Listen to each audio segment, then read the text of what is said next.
Prospects for a new North Korean nuclear agreement have seemingly not improved following the tentative multiparty deal to limit Iran's nuclear program in exchange for lifting sanctions.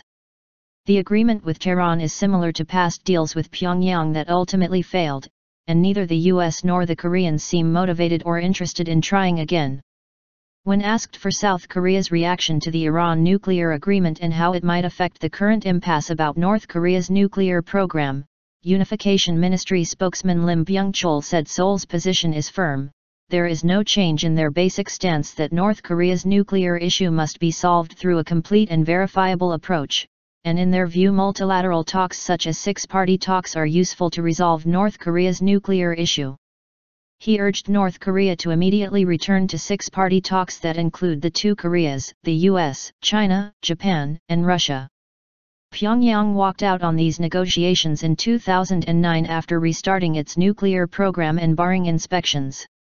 After North Korea conducted its third nuclear test in 2013, the UN Security Council, led by China and the United States, passed severe sanctions on North Korean banking, travel, and trade. But Pyongyang has balked at Washington's demand that North Korea must first take action to restrict its nuclear weapons program based on the past agreements before any new talks can take place. Kim Yong-hyun, a professor of North Korean studies at Dongguk University, said the success with Iran could point the way to a new diplomatic effort focusing on North Korea.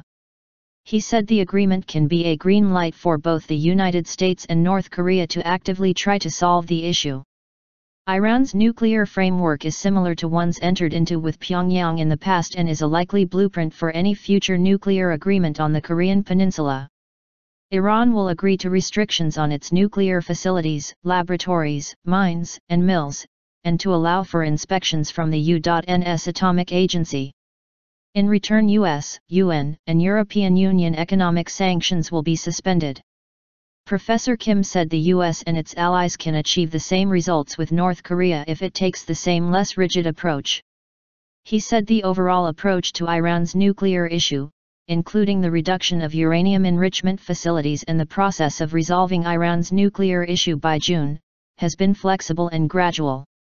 While the international community is stern in dealing with North Korea's nuclear issue, he noted, it has taken a more flexible position with Iran's nuclear issue.